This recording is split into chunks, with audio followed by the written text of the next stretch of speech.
Salmo 52, verso 1. Vamos ler os nove primeiros versículos, que diz assim: Por que te glorias na maldade, ó homem poderoso?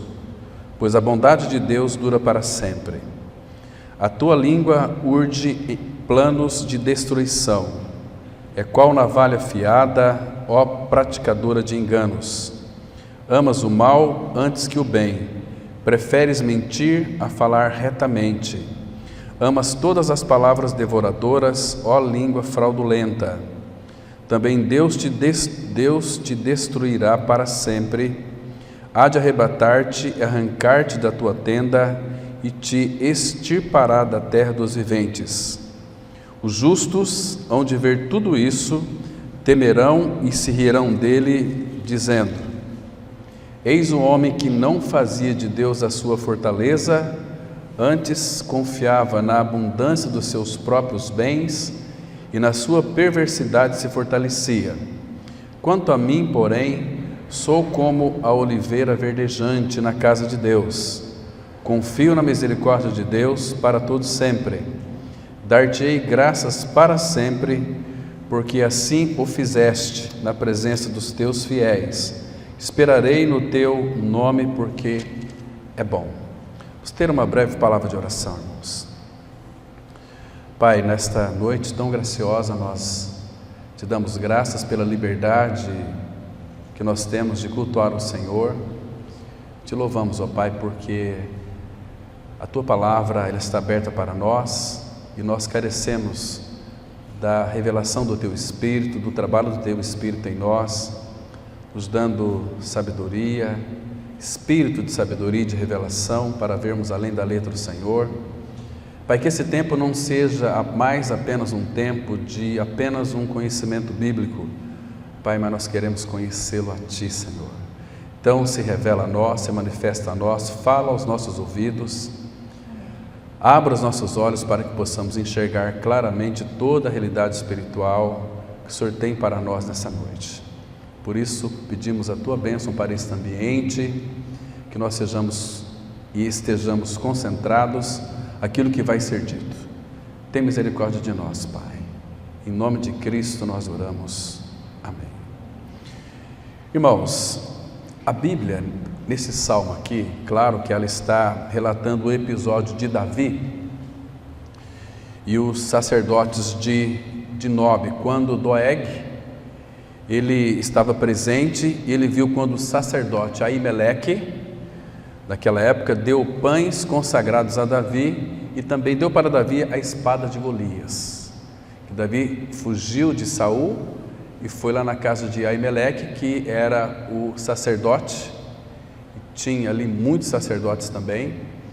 Então ele fez umas perguntas para Davi, se Davi não tinha se contaminado com mulher, se Davi não tinha tocado em algum corpo morto, porque Davi era um homem de guerra.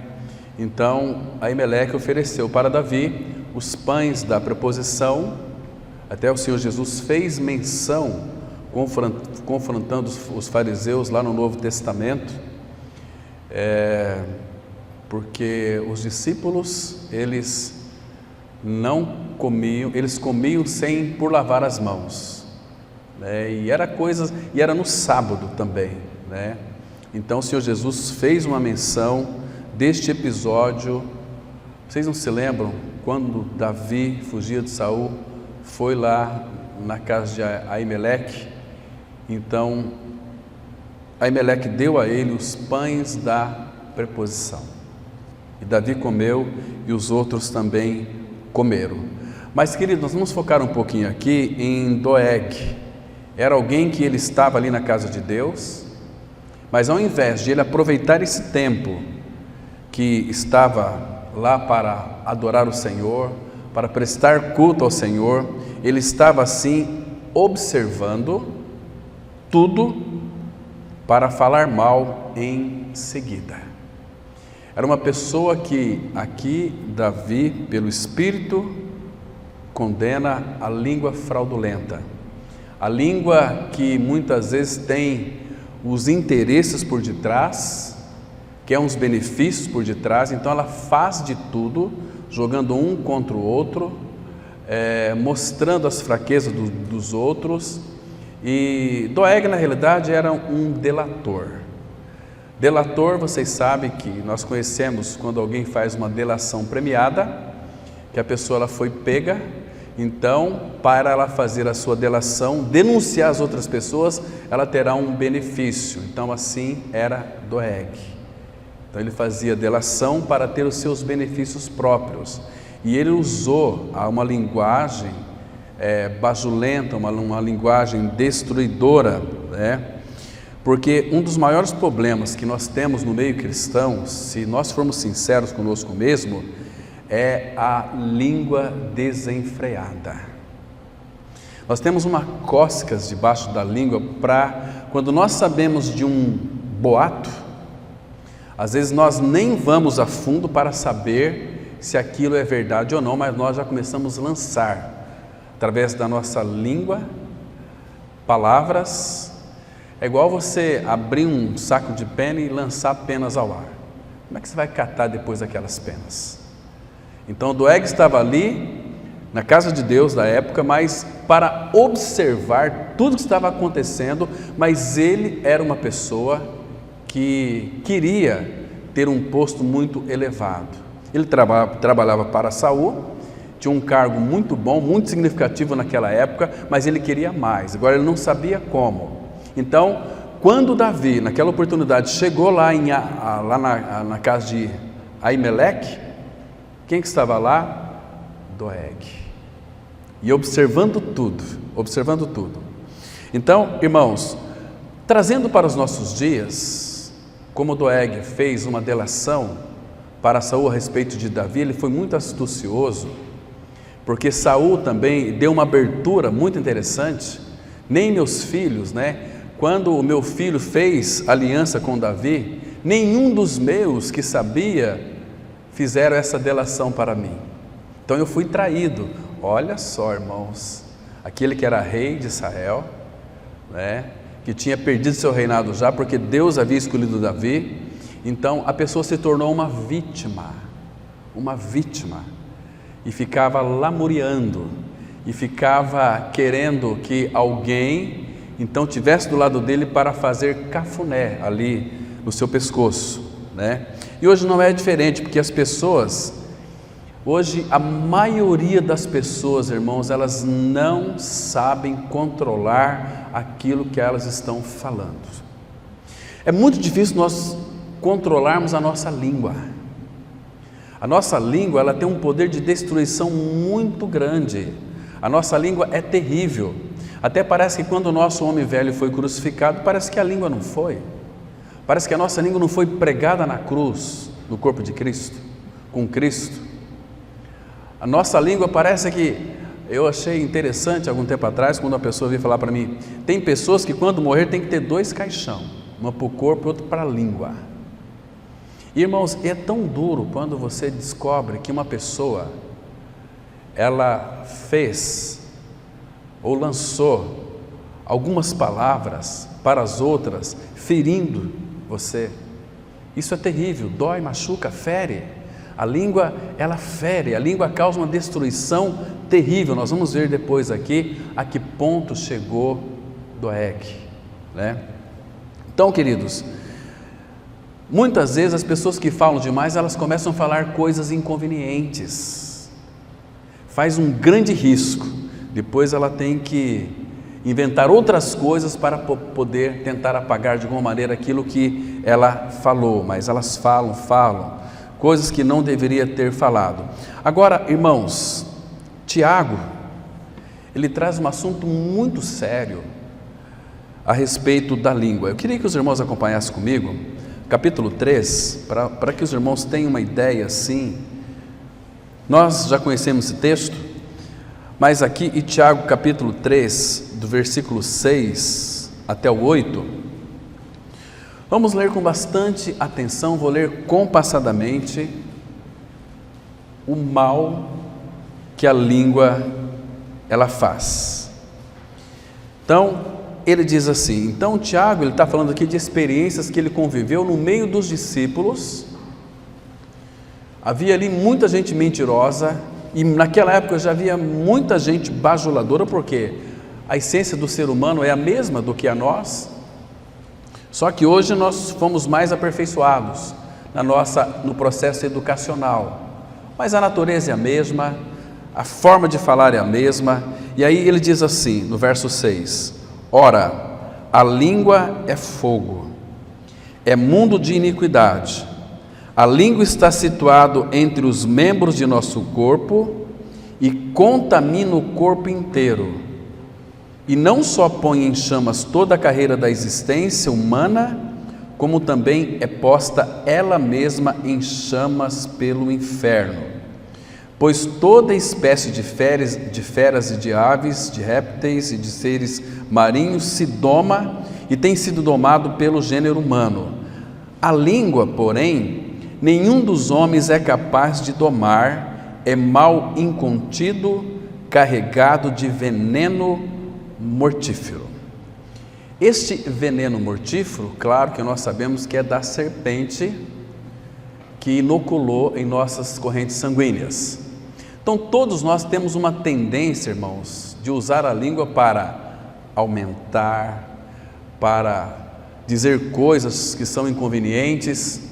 Basta acontecer um acidente, que a pessoa passa ali e viu, a primeira coisa que ela fala, olha, eu acabei de ver um acidente aqui, e teve 2 mortes, um perdeu o braço, e conta detalhes, parece que tem prazer em falar daquelas coisas para ver a reação da outra pessoa. Olha, você viu, você esteve aí presente, que coisa, o que mais foi que aconteceu?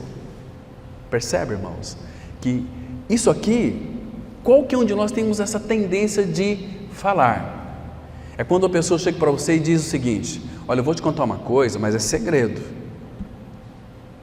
Meu amigo, você está correndo um perigo muito grande quando você abre para uma pessoa que você não tem o conhecimento adequado dela. Ela vai falar mal de você nos bastidores, ela vai abrir aquilo que você abriu para ela, e é muito triste quando você abre seu coração para o irmão e você percebe que depois, amanhã ou depois, todo mundo está sabendo. Irmãos, a igreja tem sido um lugar de desabafo, mas infelizmente nós não podemos desabafar na igreja, irmãos, porque quando nós nos desabafamos na igreja, as pessoas querem nos crucificar. Às vezes até falam que você não é salvo, que você não creu. Não fala para você, mas fala nos bastidores, entende? Isso é terrível. Isso, quando você descobre aquilo, é algo que nos entristece muito o coração. E tem pessoas também que, quando acontece algo consigo, o pior erro que nós fazemos é gemer para ímpio, é contar os seus problemas, contar suas dificuldades para pessoas que são ímpias, a não ser que você queira que todos saibam. Aí você pode contar para o ímpio, ele vai contar para todo mundo, porque, queridos, a língua é fogo, é mundo de iniquidade. Sabe por que a gente não consegue segurar a língua? A gente sempre está escorregando com a língua, porque onde ela está num local que é muito úmido, ela sempre escorrega, sempre escorrega. Sempre você está com a boca cheia d'água, de saliva, e a tua língua tem uma necessidade de escorregar e falar. Isso significa que o coração precisa ser tratado também. Já creu na sua morte e ressurreição com Cristo? Amém, já creu. Mas o tratamento, ele acontece na nossa vida a partir do novo nascimento. Aquele que em vós começou uma boa obra em vós, ele é fiel para completá-lo até o dia de Cristo. Uma boa obra, essa boa obra, irmãos, é um tratamento com a nossa alma. Nascemos de novo, então a nossa alma ela está carregada de coisas, resquícios do velho homem, que o Espírito tem que tratar conosco. E ele vai usar a palavra, vai usar a cruz, vai usar as circunstâncias, vai usar uma série de coisas para que então nós venhamos a despojar daquilo. Por exemplo, uma pessoa que é muito tendenciosa a mentir. Quando ela nasce de novo, ela não vai parar instantaneamente de mentir, porque senão não faria sentido aquela palavra que o apóstolo Paulo diz aqui em Efésios, no capítulo 4, palavra muito interessante naquilo que concerne ao despojamento. Esse despojamento, irmãos, é a obra de santificação que o Espírito, ele quer trabalhar junto conosco. Por exemplo, Efésios 4, versículo 25, aqui até o versículo 24, ele fala do despojamento e do revestimento do novo homem, de Cristo, do Cristo corporativo. E aí chega aqui no versículo 25, ele diz assim: por isso, Efésios 4, 25, deixando a mentira, fale cada um a verdade com o seu próximo, porque somos membros um dos outros. Então, quando você conta uma mentira para o seu próximo, você está ferindo a si mesmo, porque nós somos membros um dos outros. Se um membro do corpo sofre, todos os demais sofrem. E se não sofre, tem alguma coisa errada, porque nós somos membros, individualmente nós somos membros do corpo de Cristo, mas o Senhor coordenou o corpo. Quando cremos em nosso novo nascimento em Cristo, o Espírito nos batiza em um corpo, 1 Coríntios 12, 13. Então, nós fazemos parte de um corpo agora, onde tem muitos membros. Esse é o corpo de Cristo. Então, tudo que acontece com o meu irmão, aquilo também me atinge. Toda a angústia do meu irmão, se o meu irmão abrir o seu coração, aquilo também fará com que eu seja atingido, eu venha sofrer. Tem que orar pelo irmão, tem que amar o irmão, a não ser que você não ame. Quando nós não amamos, nós não vamos nos importar, porque o amor, amar dói. Amar, Paulo diz em 1 Coríntios 3, versículo 7, tudo crê, tudo espera, tudo crê, tudo sofre, tudo espera, tudo suporta. Este é o amor de Deus que Ele colocou em nosso coração, para nós amarmos uns aos outros. Entende, irmãos? Então, deixando a mentira, é um despojamento. E a ideia aqui, só podemos despojar algo daquilo que está morto. Antigamente, quando aqueles Davi, Josafá, quando venciam as batalhas, era o Senhor quem batalhava as batalhas deles. Quando eles venciam, estavam lá os corpos mortos. Então, eles poderiam pegar todos os pertences daqueles mortos. Isso chamava-se despojamento. Despojaram todos eles. Trouxeram as riquezas deles. Então, aí não é pecado. Você está pegando de alguém que está morto. Entende? Agora, é o sentido aqui de despojar. Se você morreu para a sua velha natureza, e a nossa alma, irmãos, o velho homem, ele era muito velho, tem mais de 6.000 anos, ele foi crucificado e morto, mas tem ainda em nossa mente os resquícios do velho homem. Nós ganhamos uma mentalidade nova, temos que renovar a nossa mente todos os dias para que então experimentemos qual seja a boa, agradável e perfeita vontade de Deus. Muitos ainda não têm esse entendimento, não têm essa experiência de experimentar qual seja a boa, agradável e perfeita vontade de Deus. Boa, agradável e perfeita. Então, aqui é uma vida ascensional, conhecendo o Senhor. Mas para isso, temos que nos despojar. Porque quando nós nos aproximamos do Senhor, conhecendo o Senhor, quando o Espírito, ele vai incendir luz sobre as nossas trevas.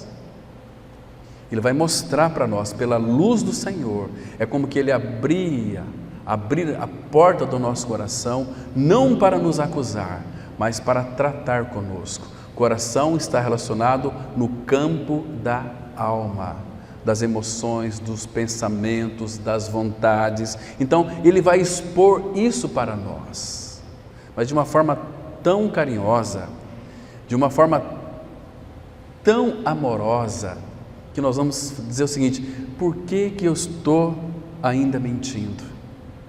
Então vamos despojar. Por isso, deixando é um presente contínuo, porque você está deixando hoje, amanhã você vai ter uma tendência de mentir. Percebe? Então, deixando a mentira, fale cada um a verdade. Então, que sejam poucas as tuas palavras. Como disse um filósofo do passado: fale se as tuas palavras forem melhor do que o silêncio, se não, fique calado.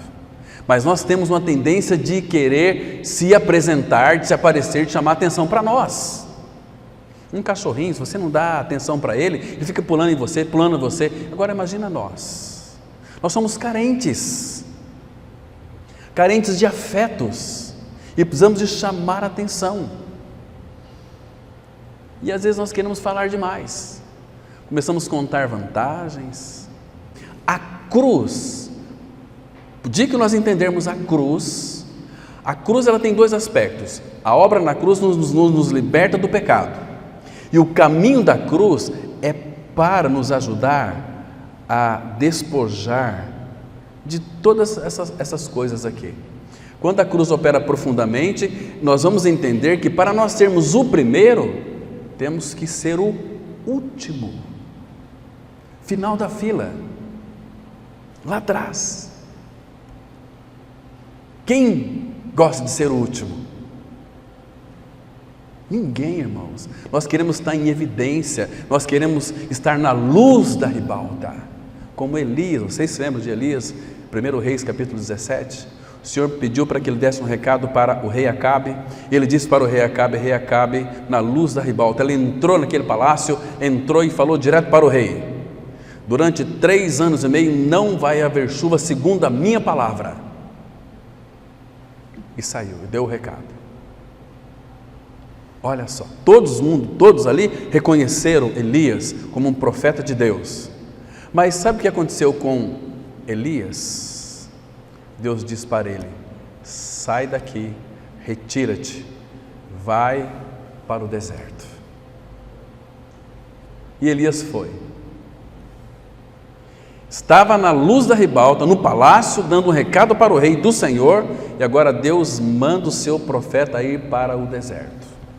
E diz para ele: lá eu ordenei a uns corvos lá que te alimentem, e tem uma fonte lá, você vai ficar lá.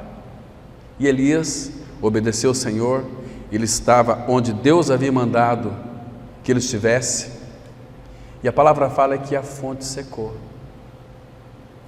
Por que a fonte secou? Por que Deus permitiu isso? Sabe por quê? Porque Deus queria ensinar uma lição para Elias, dizendo o seguinte: que Elias aprendesse, ainda que os recursos deste mundo venham a falhar, os de Deus não vai falhar, porque o Senhor queria que Elias aprendesse a depender do Senhor. Imagina só, você está no lugar onde Deus mandou, no lugar certo, num deserto, e de repente seca a fonte. Querite. E aí depois então, Deus chama Elias e manda ele para Sarepta. Ali no deserto era o bacharel em teologia. Agora ele tinha que fazer um mestrado em teologia. Deus disse para Elias: agora vai para Sarepta. A palavra Sarepta significa fornalha. Se no deserto já é ruim, tinha acabado a água, e nós sabemos, irmãos, que a água deste mundo, que mata, sacia a nossa sede, não é aquela água essencial. Jesus diz para a samaritana, lá em João, capítulo 4, quem beber desta água tornará a ter sede, mas aquele que beber da água que eu lhe der, nunca mais terá sede. Porque a sede que Ele dá para nós, aliás, a água que Ele dá para nós é Ele mesmo. Ele é a fonte das águas vivas. E a água que Ele nos dá é uma água que satisfaz a nossa sede, sede de significado. Nós temos uma sede que nada vai saciar a não ser o próprio Senhor. Então, quando Ele vem para dentro de nós, Ele sacia a nossa sede. Porque ainda que não tiver água externamente, a água do Senhor, ela é real em nós. Como foi com aquele povo do deserto, que Deus então os abençoou, apesar de eles serem um povo rebelde, um povo contumaz, saíram lá do Egito e foram 40 anos por causa da rebeldia deles, mas o Senhor nunca os abandonou, o Senhor nunca os deixou, o Senhor estava com eles, carregava aquele povo em seus ombros e supriu a necessidade do seu povo em todas as coisas. Deus poderia matá-los, aqueles homens eram rebeldes, eram incrédulos. Se tem algo que de fato que mexe com o coração do Senhor, é a nossa incredulidade.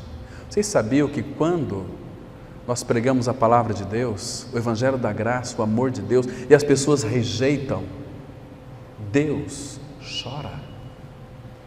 A minha alma chora em segredo, diz lá o profeta Jeremias, porque eles rejeitaram, se afastaram, não quiseram ouvir a minha palavra. Eles queriam as evidências, mas aquilo que o Senhor tinha prometido para eles, eles rejeitavam. Então a alma do Senhor, a face do Senhor chorava. Então por isso que eu disse uma vez para vocês aqui, quando nós pregamos a palavra e alguém crê, é como se nós enxugássemos da face do Senhor uma lágrima. Porque quando nós pregamos e alguém crê, o que acontece diante dos anjos do Senhor? Diante da alegria nos céus, por um pecador que se arrepende.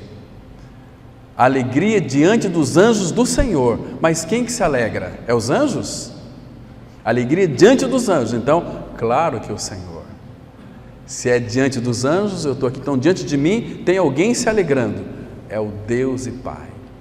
Que o Senhor Jesus disse o seguinte: olha, meu Pai que estás nos céus, contempla, aliás, os anjos de Deus contemplam a face de meu Pai que está nos céus.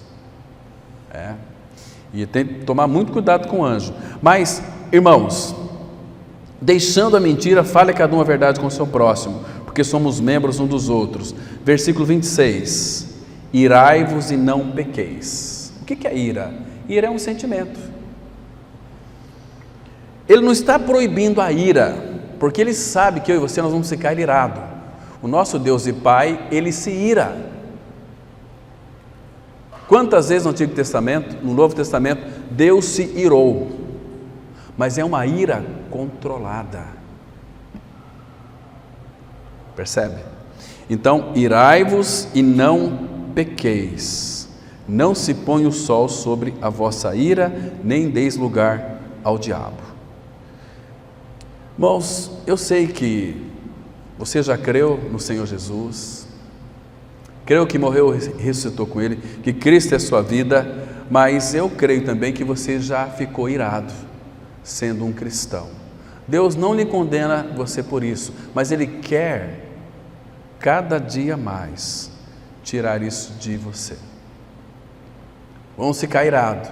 O nosso Deus, lá em Salmo 7, versículo 11, Ele é um Deus que sente indignação todos os dias. Todos os dias.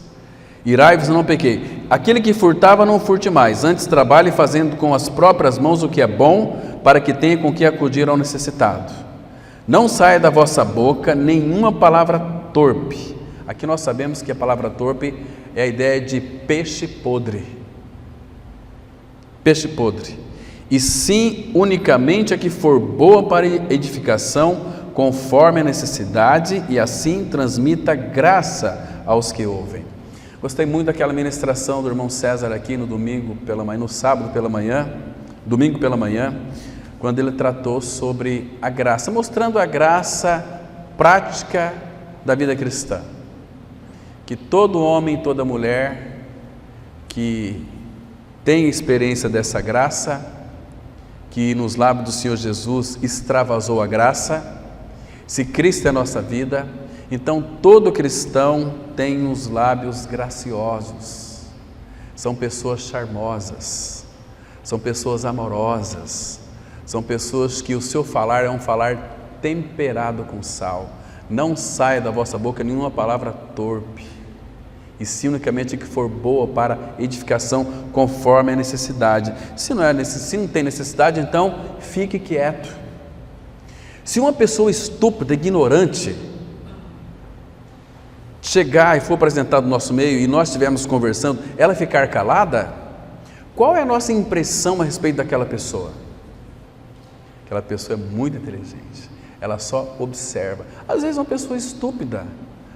Provérbios fala, se você ficar calado, vai passar por sábio. Mas nós temos que abrir a nossa boca, temos que lançar o nosso pitaco. Muitas vezes nós nem somos chamados. É terrível, irmãos, filhos de Deus, porque tudo isso aqui tem uma tendência de entristecer o Espírito de Deus. Entristece, porque se nós conhecemos a verdade, o Espírito está operando a cruz em nosso interior, para nós despojarmos de tudo isso, e a gente continua persistindo no erro, e isso entristece o Espírito. Sabe por quê? Porque Ele terá de nos corrigir, e a correção do Senhor, irmãos, às vezes é terrível. Às vezes Ele tem que trazer uma doença terrível para nos curar de uma moléstia espiritual que está impregnada em nossa alma e não quer sair, mas o Senhor sabe como tratar. A palavra dele é cirúrgica. A cruz, ela é cirúrgica. A cruz, ela atinge um ponto lá no fundo da nossa alma, remove aquele carnegão, aquela coisa podre que está apodrecendo em nós, e nós gostamos de cultivar aquilo lá nos recônditos do nosso coração. O Senhor vem com a sua palavra e a gente quer fugir, porque a palavra dele, irmãos, ela faz tremer, se abala a terra. A palavra dele é penetrante, é uma palavra viva, eficaz, penetrante, penetra até o ponto de dividir alma e espírito, juntas e medulas. Ela é apta para discernir os pensamentos e propósitos do coração. Então, amados, a palavra de Deus, ela nos faz algumas admoestações. Interessante. Todos mentem, todos enganam sem parar uma ou outra. A nossa tendência é muito querer enganar. Claro que Paulo falou isso a respeito dos ímpios, em Romanos capítulo 3, versículo 13, a Bíblia, ela traz uma declaração da seguinte maneira, ele diz assim, Romanos 3, verso 13, veja aqui, irmãos, então da língua deles saem mentiras perversas, e dos seus lábios saem palavras de morte, como se fosse veneno de cobra. Isso está muito claro aqui em Romanos capítulo 3, versículo 13, a palavra, irmãos, quando ela é exposta sobre a égide do Espírito, ela nos confronta, ela nos edifica, ela cura, ela sara, mas ela também nos confronta. Diz assim, verso 13, 3,13, a garganta deles é sepulcro aberto, com a língua urdem engano, veneno de víbora está nos seus lábios, a boca eles a têm cheio de maldição e de amargura. Então, irmãos, vamos analisar, pegando essa breve introdução aqui, Doeg, aqui no Salmo 52, que Davi escreveu, ele é destacado como um espírito mentiroso. Doeg, ele é lá do país de Edom, é dos Edomitas, ou da Idumeia, dos Idumitas, entendeu? Agora, abra comigo, vamos ver um pouquinho para a gente entender todo o contexto do Salmo 52. 1 Samuel, capítulo 22, versículo 9 e 10. 1 Samuel, capítulo 22, versículo 9 e 10. Diz assim, olha aqui, o que estava acontecendo? Verso 9, 22 de 1 Samuel, versículo 9 e 10, a palavra diz assim, então respondeu Doeg, o Edomita, que também estava com os servos de Saul, e disse, olha aqui, vi o filho de Jessé chegar a Nobe, a Aimeleque, filho de Aitube, e como, olha aqui a astúcia, irmão, Olha aqui. E como Aimeleque, a pedido dele, consultou o Senhor e lhe fez provisões e lhe deu a espada de Golias, o filisteu. Irmãos, o que Doeg pretendia aqui? Ele não falou de uma forma assim, informando o rei, mas ele atiçou aqui, nessa fala, muito veneno mortífero, para incriminar mesmo Davi, e para que de alguma maneira a culpa recaísse, porque ele estava aqui de alguma maneira com a sua língua fraudulenta, acusando Aimeleque. Olha o versículo 10, e como Aimeleque, a pedido dele, consultou o Senhor e lhe fez provisões, os pães da proposição que ele deu para Davi e seu povo ali, e lhe deu também a espada de Golias, o filisteu. Meus queridos irmãos, além de Doeg trazer, nesse contexto aqui, mentira, Doeg era um fofoqueiro. Deixa eu fazer uma pergunta. Você é fofoqueiro? Você é fofoqueira? Quando chega uma notícia, aquela notícia que faz a tua língua ficar com cócegas, você propaga isso? Ou morre ali? Porque fofoqueiro não é aquele que fala as fofocas, mas aquele que escuta as fofocas também. Olha, eu tenho algo para te dizer. Conta logo aí para mim. E se a pessoa não contar, tem pessoas que nem dormem à noite, de preocupação. O que será que ele ia me contar? E de repente ele voltou atrás e não contou. Conhece pessoas assim? Precisa. Então Doeg, ele era um fofoqueiro, isto é, ele vivia levando e trazendo as fofocas. Era uma pessoa que tudo via, ele contava para os outros, não guardava nada para ele mesmo, e quando contava, ele acrescentava mais alguma coisa, sempre tem acréscimo. Vocês lembram aquela história que eu contei uma vez para vocês aqui, daquele José, que a esposa dele chamava ele assim, falava todas as noites, todas as manhãs: você viu a minha vizinha? Eu fui no mercado hoje, todos eram terríveis, mas ela era justa. Ela falava de todo mundo, ele não suportava mais, falou: impossível, será que a minha esposa é tão justa assim? Ele resolveu fazer um teste com ela. Ele levantou de madrugada, pegou um ovo e colocou entre os dois, e acordou a esposa já 5 horas da manhã, tinha que sair às 6. Meu bem, aconteceu uma desgraça comigo. O que foi? Botei um ovo.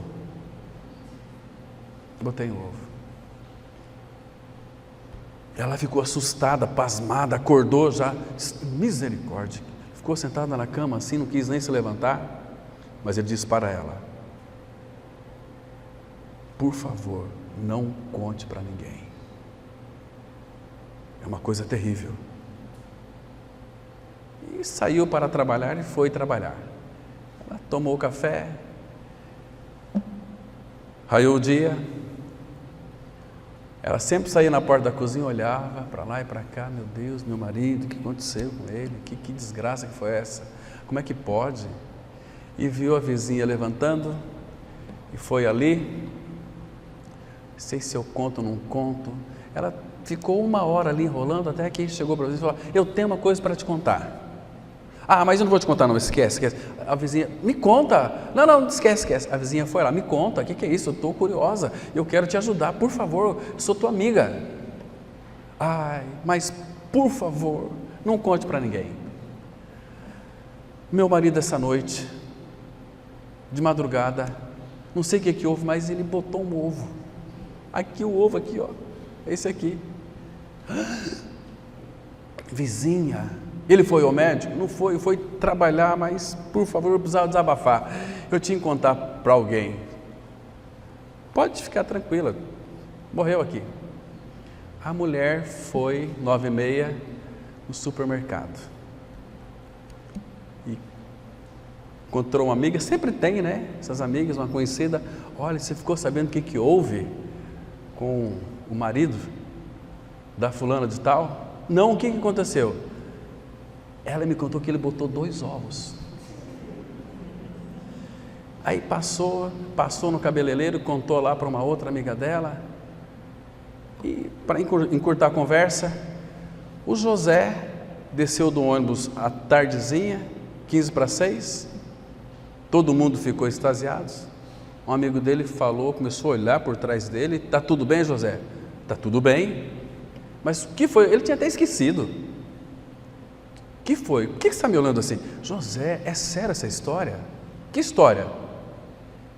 Não, que história? Fala para mim, o que está acontecendo? É verdade que você botou 100 ovos? Ô língua maldita! É acréscimo, quando Deus diz para Eva, Adão e Eva, vocês não comereis do fruto do conhecimento do bem e do mal. Eva acrescentou, fez um acréscimo. Deus diz que não é para a gente comer e nem tocar, já aumentou. O pecado nem tinha entrado no mundo ainda, mas há um aumento, nós gostamos de aumentar. Você viu aquele acidente que aconteceu ali? Meu Deus, foi terrível. E aumentamos, nós temos uma tendência de aumentar.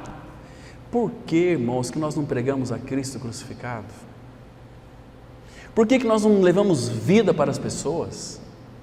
Por que ao invés de ligar, falando como que os urubus carniceiros, nós gostamos de aumentar as coisas, falar, olha, eu quero falar com você, vamos orar por uma família que está precisando da nossa ajuda. Liga para ela, passa um versículo, ora com ela, eu já orei, liga a você, mas nós queremos estar em cima da carniça, aumentar as coisas e falar para os outros. Isso é próprio da nossa natureza humana, irmãos. Mas aqui, queridos, qual foi o resultado dessa fofoca que Doeg ele falou aqui para Saul? Qual foi o resultado dessa fofoca? Olha aí em 1 Samuel 22, olha os versículos 18 e 19. Uma fofoquinha só que ele fez. Veja o resultado dessa fofoca. Então disse o rei Saul aqui a Doeg, porque Saul pediu para que seus soldados matassem o sacerdote. Os soldados disseram, não, vou matar sacerdote, você está louco? Então disse o rei a Doeg, volve-te e arremete contra os sacerdotes. Então se virou Doeg, o edomita, e arremeteu contra os sacerdotes e matou naquele dia 85 homens que vestiam estola sacerdotal de linho. Uma fofoca apenas. 85 sacerdotes foram mortos. A língua é ou não é maldita? E não para aí, verso 19, também a Nobe, cidade destes sacerdotes, passou a fio de espada, homens e mulheres, e meninos e crianças de peito, e bois, jumentos e ovelhas. Veja o estrago que a língua faz, é mundo de iniquidade. Cuidado com a tua língua. Se você creu que o velho homem foi crucificado, você tem que crer também que a tua língua foi pregada lá. Língua solta é terrível, irmão. Queridos, vamos tirar algumas lições para nós do Salmo 52 e vamos encerrar porque nós temos a mesa do Senhor. Vamos destacar aqui 3 verdades. Primeiro, a crueldade do ímpio. Nós vamos lá no Salmo 52, de 1 a 4, temos aqui a crueldade do ímpio. Abra lá, volta lá no nosso texto, Salmos 52. Do versículo 1 até o versículo 4, nós vamos descobrir aqui a crueldade do ímpio. Do versículo 5 ao 7, temos aqui o juízo sobre o ímpio. E do versículo 8 e 9, a confiança do justo.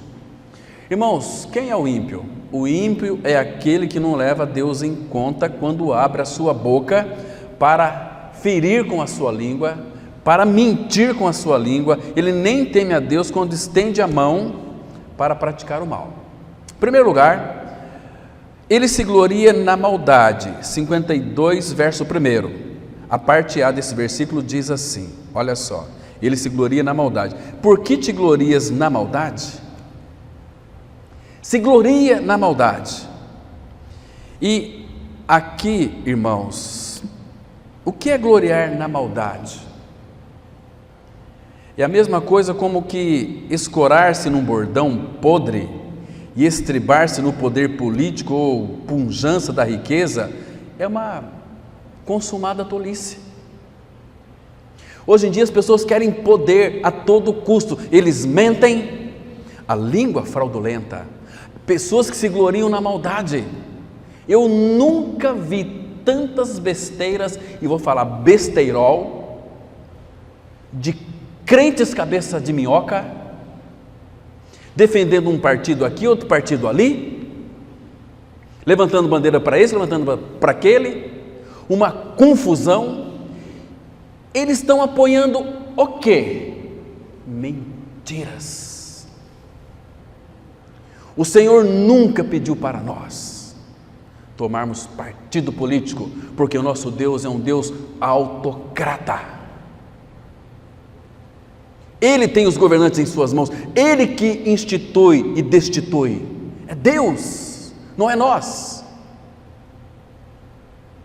E Deus frustra os desígnios das nações, para que esses crentes param de ser burros. Desculpa aqui a palavra, verdade tem que ser dita. Estou falando de mim mesmo, não tenho compromisso com nenhum partido político, mas com a palavra de Deus, os filhos de Deus. Nós não pertencemos a este mundo. O povo quer melhorar o Brasil não vai ser melhorado. Este mundo está condenado, será consumido por fogo. Por que tantos querem colocar as suas estacas nessa terra que não nos pertence? A nossa pátria está nos céus, de onde aguardamos nosso Senhor Salvador Jesus Cristo virá nos buscar. Mas o que nós somos neste mundo, irmãos? Peregrinos e forasteiros. Nós temos que nos envolver com o Senhor e com as coisas do Senhor. Buscai as coisas que são de cima, não nas que são da terra. Pensai nas coisas que são do alto, não nas que são da terra, porque vocês morreram e a vossa vida está escondida com Cristo em Deus. Quando Cristo, que é a nossa vida, se manifestar, então vós também sereis manifestados com Ele em glória. Irmãos, por quê?